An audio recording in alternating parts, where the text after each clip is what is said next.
everyone, welcome to the When at Work podcast. You're with your host, Julian Leahy. Today I'm joined by the fantastic Autumn Carolynn and Dr. Joseph Nounou. Welcome to the show, guests. Thanks for having us. Thank you. All right, we're going to play Jeopardy. What a relief to get that started. You have no idea how much that stresses me out. Let's load up the board. The categories today are city food, science, world cities, scrambled sayings. These are commonly used sayings, but they're kind of back to front. 4-syllable words. Do we know what syllables are? Can we remember from elementary school? Barely. The Ivy League. These are not colleges. These are words with Ivy in them. I think. Yes, that's correct. All right, Autumn, you can kick things off. What category would you like? I'll do World Cities for 300. I wish it was World Series. World Cities. Yeah. Well done to the Dodgers. Oh, this city was the capital of British India from 1772 to 1912. Now, India was kind of colonized by Britain. And we used to have, Delhi's the capital now. I don't know what it used to be. But when it was British India, they had their own capital. They were like, oh, this is the capital now. And that was from 1772 to 1912. Do we know what that one is? What is Bombay? Bombay. Dr. Joe's jumped in. Now, I had no idea. And then immediately when you Was I supposed to wait? Yeah, was I supposed to take my turn? You holler, Dr. Joe. That's good. I'm sorry. Autumn, I didn't mean to cut you off. We don't have I was just guessing. We don't have a budget for buzzers. Next time. It's actually Calcutta, which is... Perfect. Good. Yes, you don't have to feel guilt of jumping in. It's renamed. Its original name, Kolkata, is still there. Interesting. All right, you're still in control, Autumn. So then I go again? You do. Okay. You're not off the hook. I'm gonna go for... I'll do city food for 100. City food for 100. Buffalo wings don't come from a bison, but from this bird and from the city in New York. Buffalo, New York. But which bird? Oh, I'm so sorry. Don't apologize, Autumn. Isn't it chicken? It is. Well done. Autumn, you're on the board for 100 points. Okay. I'll do 4-syllable words for 100. 4-syllable words. If you're a Pollyanna, you're excessively this adjective. Do you know, Dr. Joe?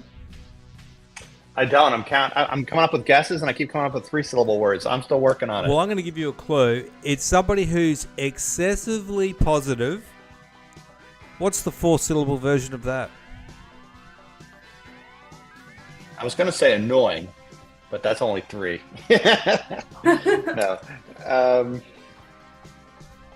I had not heard this. I've heard the Nirvana song, but I didn't really know what it meant. So apparently it's somebody who is excessively optimistic. Optimistic. Oh. 4 syllables. There you go. All right, Dr. Autumn. Sorry, I've just given you an honorary doctorate. You're next. You're in control. What would you like? Let's do scrambled sayings for 100. Scrambled sayings for 100. Sorry, safe than better. What is better safe than sorry? Is that what we're supposed to say? It's right. Well done, Dr. Joe. You're in control. And you're on the board. Let's do science for 100. Science for 100. The fish-like Amphixius has a structure called a notochord, which in humans develops into this column. It looks fish-like. It's part of the human body. And what is the spine? It is a spine. This is a bit up Dr. Joe's alley there. Well done. You've got it, Dr. Joe. 200. Let's do city food for 200. City food for 200. You don't have to live in Philly to spread your bagel with Philly, which is this. What is Philadelphia cream cheese? Philadelphia cheese. We have that in Australia. Wow, it's a very famous spreadable cheese. Well done, Dr. Joe. You're still in control. City food 300, please. City Alex. food for 300. Thanks for using my professional name. It's traditional to serve this city's steamed brown bread with its world-famous baked beans. That's what I used to have when I was hungover. Dr. Autumn, what's the answer? What is Boston? Boston bread? It is correct. Well done, Autumn. Never heard of that. That's Never awesome. heard of that. Yeah. Where is that in Boston, is it? Presumably. Yeah. Surprised I don't have a bit of lobster with it. Autumn.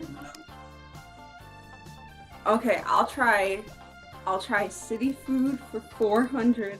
City food for 400. Bananas Foster and oysters Rockefeller are two yummy dishes created in this southern city. Autumn, it's on the tip of your tongue. There's no penalty for getting it wrong. Dr. Joe, do you have any idea? All right, I literally just no. Okay. Well, we were talking about the horrible weather catastrophe that happened in the South just recently. New Orleans. Yes, that's the one. I had no idea. I mean, I was going to say Charleston, South Carolina, but there you go. Well, Autumn, you weren't privy to that conversation, so what I was saying was it as bad as Katrina? And that's how we got there in the end. So it was a little bit hard for you to get that one. But nevertheless, Dr. Joe, you got it. You're in control. Science for 200, please. Science for 200. Newton's third law of motion is usually quoted as, for every action, there is this three-word type of reaction. Equal and opposite. Equal and opposite. I was asleep during this class. Well done, Dr. Joe. Let's do science for 300. Science for 300. In geologic theory, the Earth's outer shell has about 12 big these moving around tectonically. Do it, Autumn. Pull the trigger. Tectonic? Oh, go ahead, Autumn. Are you sure? I feel like go sometimes for it. Autumn knows the answer, but she's so nice that she holds on to it. This is what my Not wife me. does. Well, okay, this is just a guess, but is it tectonic plates? It is. Well done, Autumn. And well done, Dr. Joe, for being so nice. You're in control, thank you. Autumn. Don't tell anybody. We can't let this get out. I'll try the Ivy League for 100. Ivy League for 100. Type of war between different factions within the same country. What is a civil war? Civil War is correct. The United States was famous for having one. Hopefully we don't have one. Looks like we will soon. Never mind. You're in control, Dr. Joe. We'll do Ivy League for 200. Ivy League for 200. Seemingly insignificant facts and info, but not on Jeopardy. What is trivia? Trivia is Sorry. correct. I'm going to turn this over to Autumn. Go ahead, Autumn. You pick one. Oh no, that's okay. You can go. All right. We'll run the board. We'll do Ivy League 300. Ivy League 300, to excuse someone from payment of a debt. Now it could be to. Now my clues are notoriously bad, so I'm going to give that disclaimer. It could be to grant them this. Grant them a.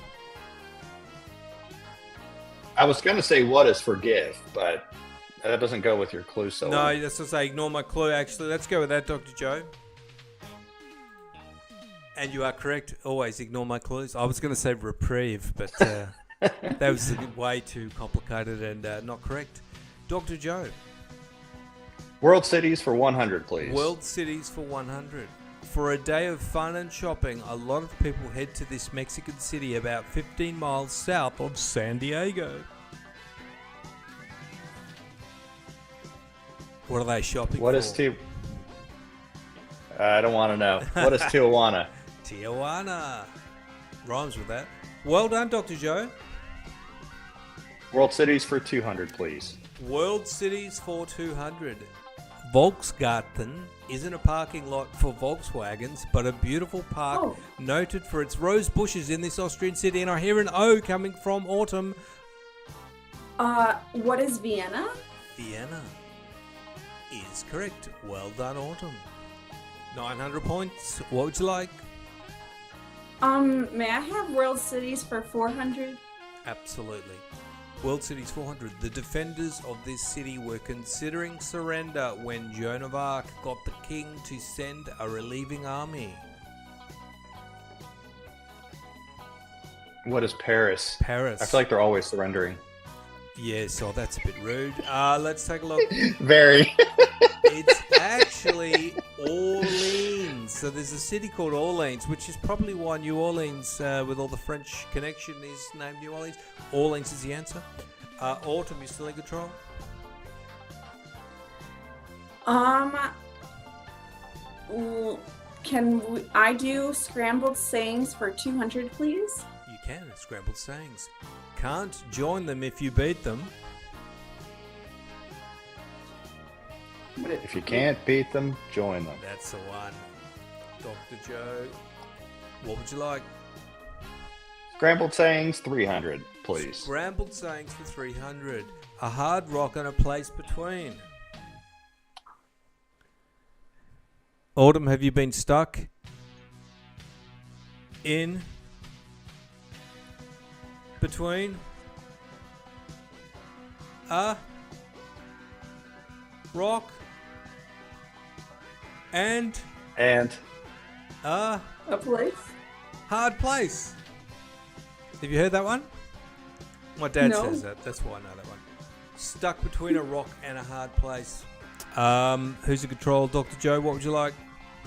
Let's do 4-syllable words for 200, please. 4-syllable words for 200. It's the ancient method in use to stimulate health by puncturing the skin with needles. Autumn, just say it. What is acupuncture? You got it. You're in control. Autumn. What is 4-syllable words for 300? 4-syllable words for 300. One who determines the odds on a horse or the line on a football game. Oh. A jockey. No.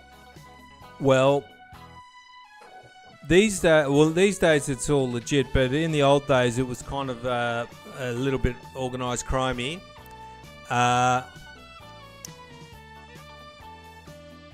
Bookmaker is the only word that I know of, but it's 3 syllables.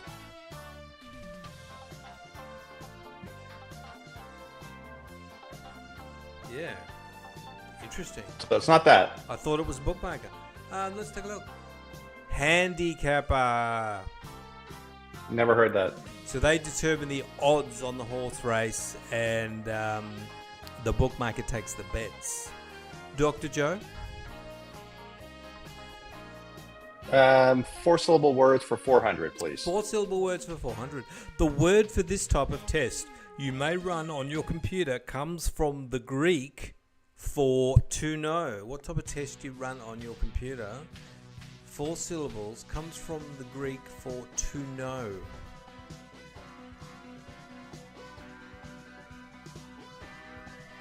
Very obscure. Let's take a look. Oh, a diagnostic. Oh. Pretty hard. This category is quite tough. Dr. Joe, what would you like?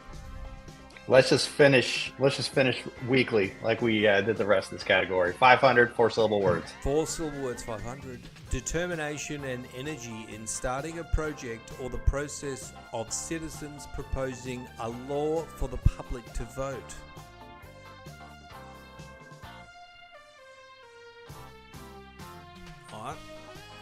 or the process of sitting citizens proposing a law. Okay, now that to me sounds like... Okay. I don't know about the first part, but the second one sounds like referendum.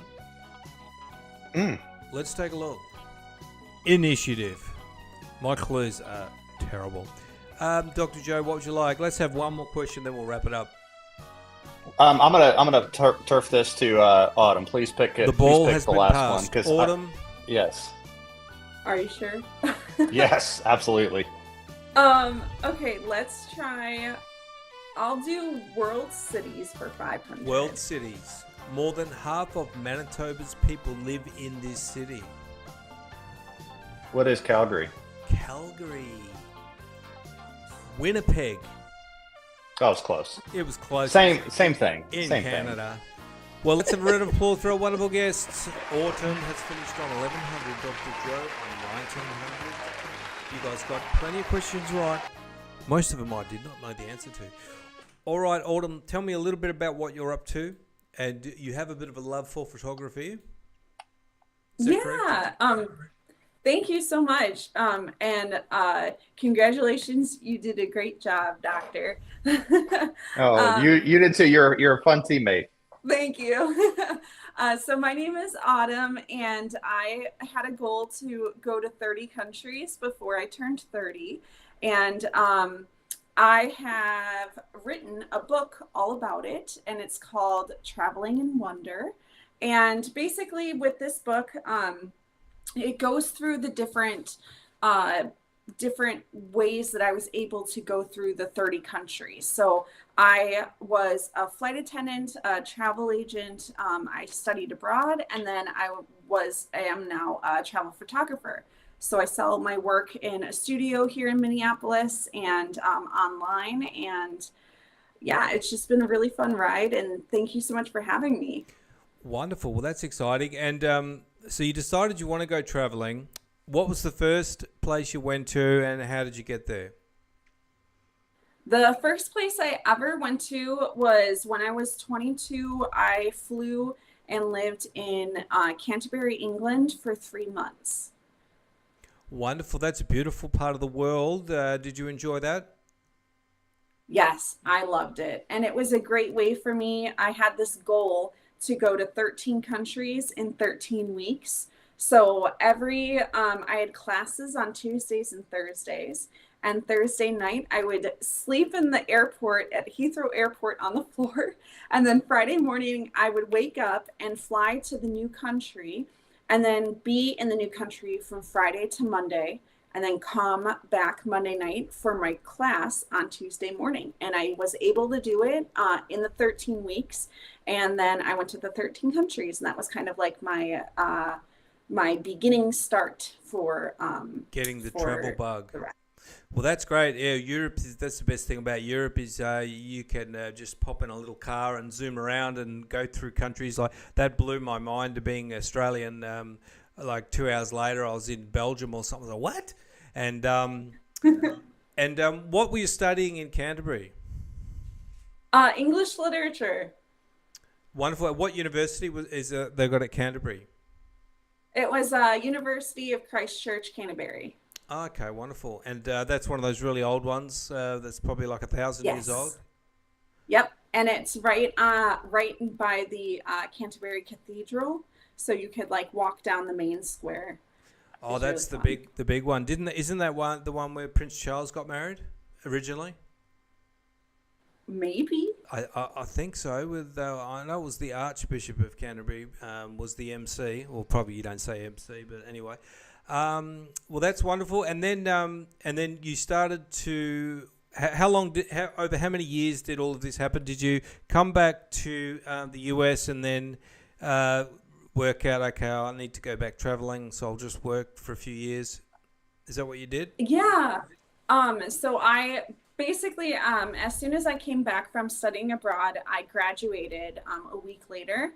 And then I had this idea that I was going to move to Australia. And I had a place I was going to stay, and I had a company I was going to work with. And I had saved up enough money to be able to move there, and I bought a one-way ticket.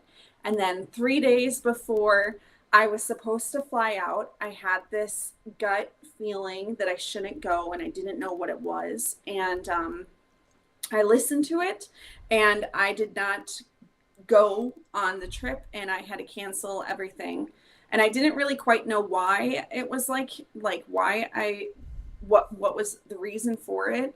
But then 10 days from the day of my flight departing on the one-way trip, I was asked to get an interview for being a flight attendant.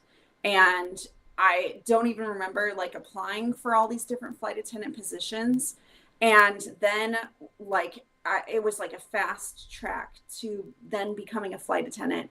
And 1 year from the day that my flight was supposed to go, I was able to go to Australia and New Zealand, and I paid $120 round trip for everything.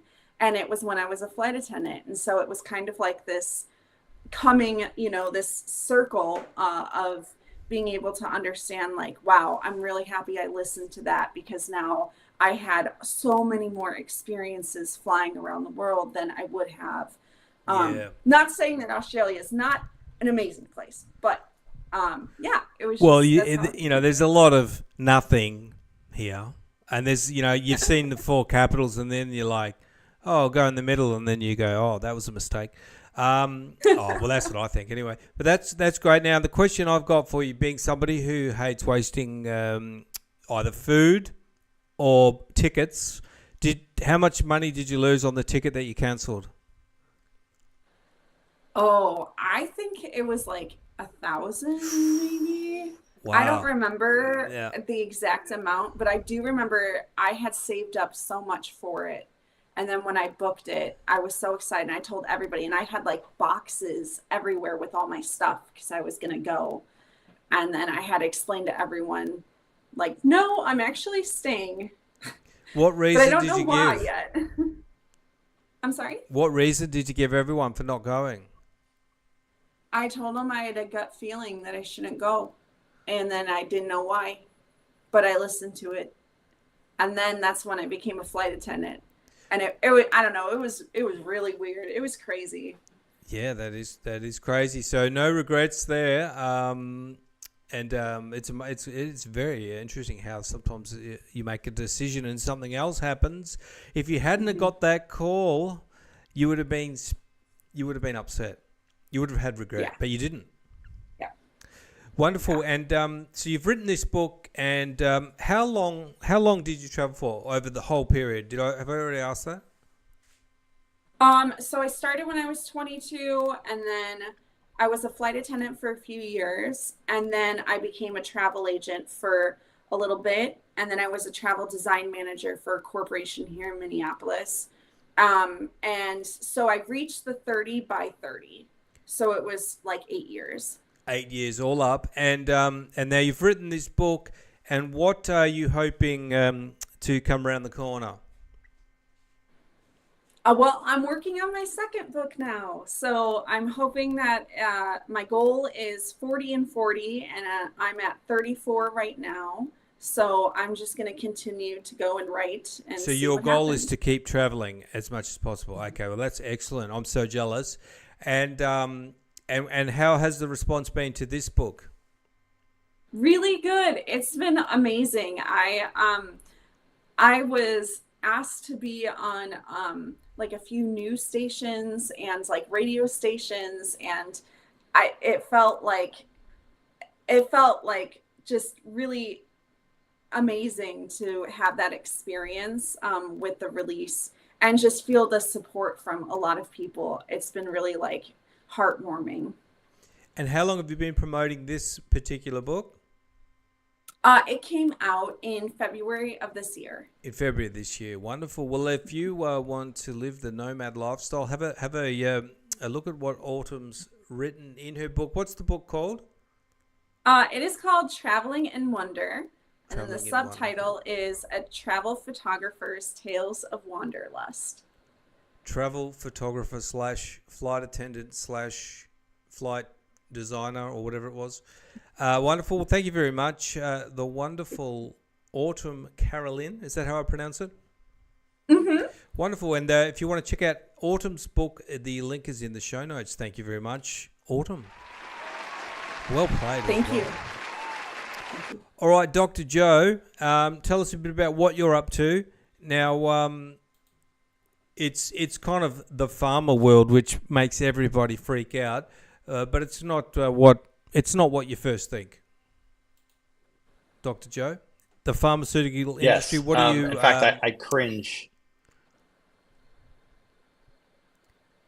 Yes, when people. I didn't mean to interrupt. I think we might have a little bit of a delay. Oh, okay. Okay, well, continuing on, and tell us a bit about what you're up to and your take on things. Fantastic. First of all, Autumn, I love your story. I love what you've been able to do. I think that's such a cool, inspiring story for so many people who really want to see the world and might be afraid to do it. So hats off to you, and you tell it beautifully. And I'll definitely share the good word of your book. So as you were saying, Julian, the whole world, the whole word pharma and pharmaceuticals has a very negative connotation, which is somewhat tragic because so much good can come out of quality science. I think a lot of people may associate the word or the industry of pharmaceuticals and the pharma industry with greed and taking advantage of people who are in no position to argue or negotiate. And I think that's somewhat tragic. I joined the pharmaceutical realm in this context in similar way to Autumn describes having a feeling, just kind of a nagging sensation. I'm going to call mine a calling.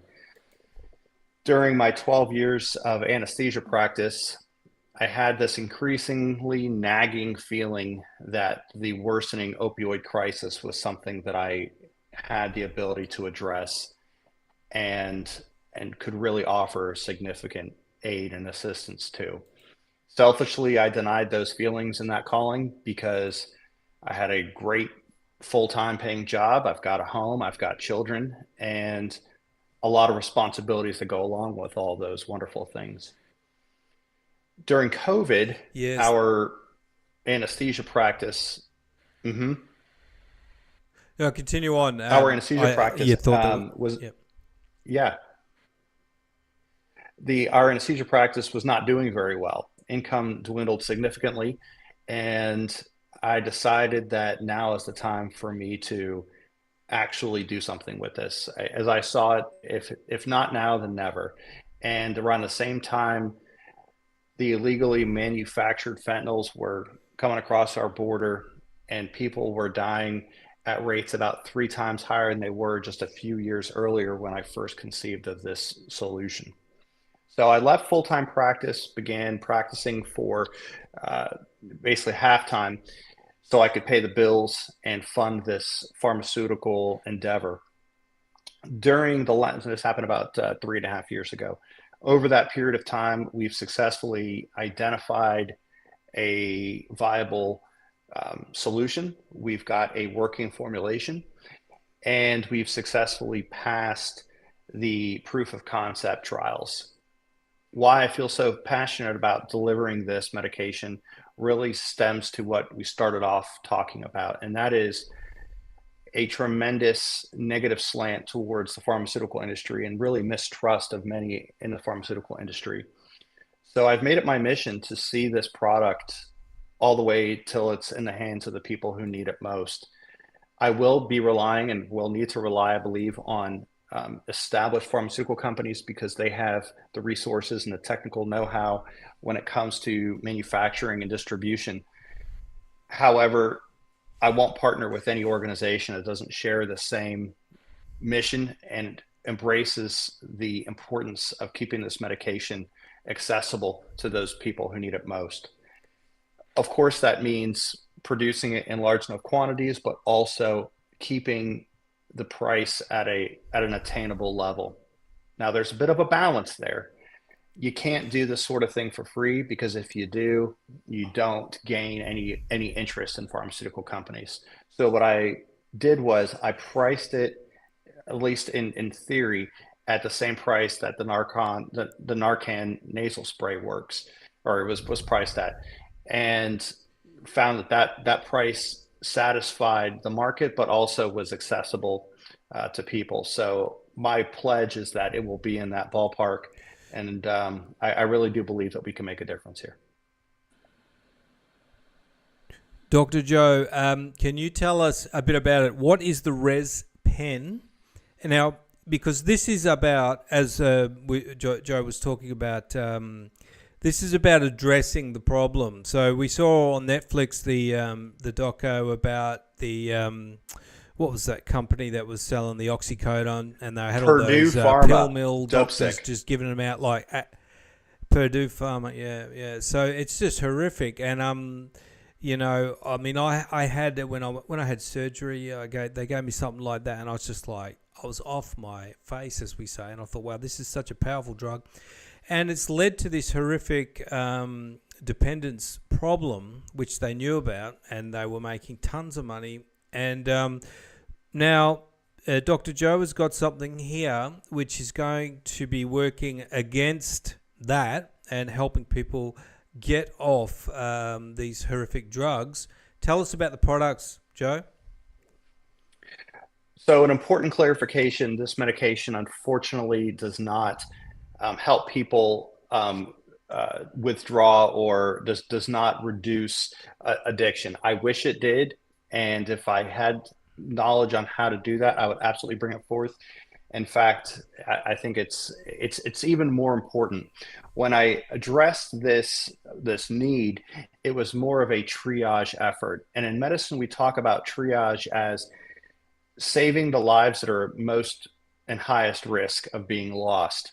And those are people who are going to die like right away. So those are the folks, if you can help them, those are the folks you help first.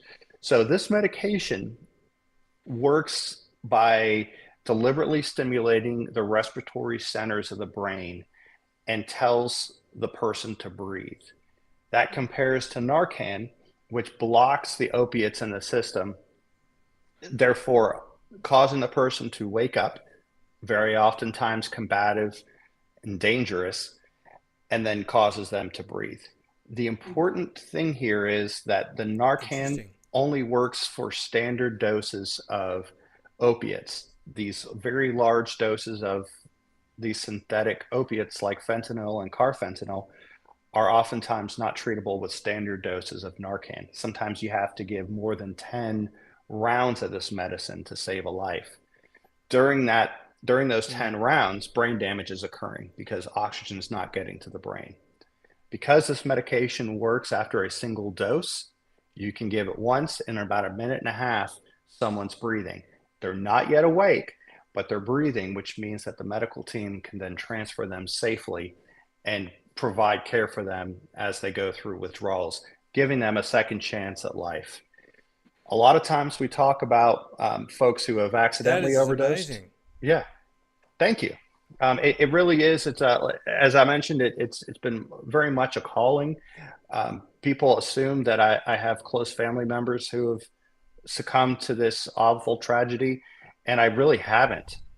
This is just something that came to me, and I just felt, if I don't do it, I don't know who will or when. I've got the skills, I've got the knowledge, and we've been able to prove that over the last 3.5 years. And we've been able to get a lot of interest by other organizations who've come alongside us and said, yes, this is what we need. And we're hearing all good things. Dr. Joe, what is the name of the actual drug that causes the patient to start breathing, like the actual substance? So I'm going to keep that under vest for a moment. So the patent's still pending on that. And until that's fully out, I probably got to keep that under wraps. What I will say is it is a known molecule. I know. It's a known molecule. And the good news about that is we can keep the costs low.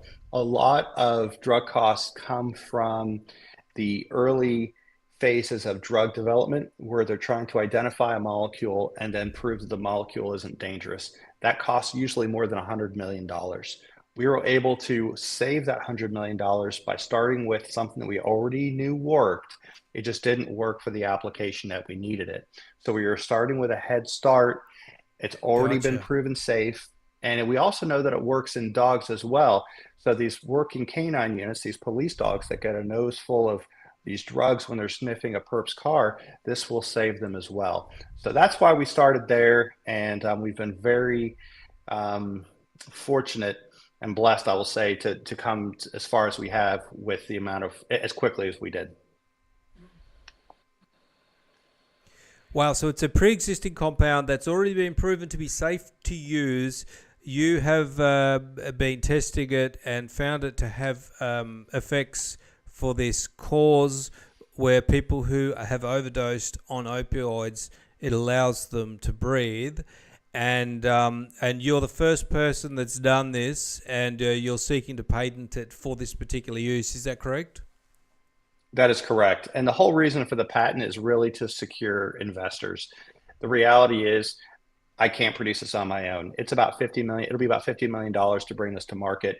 I don't even have 1/100th of that personally. So for me to do it, I'm going to need people to jump on board, and nobody will do it if there's no protection for them to be able to get their investment back.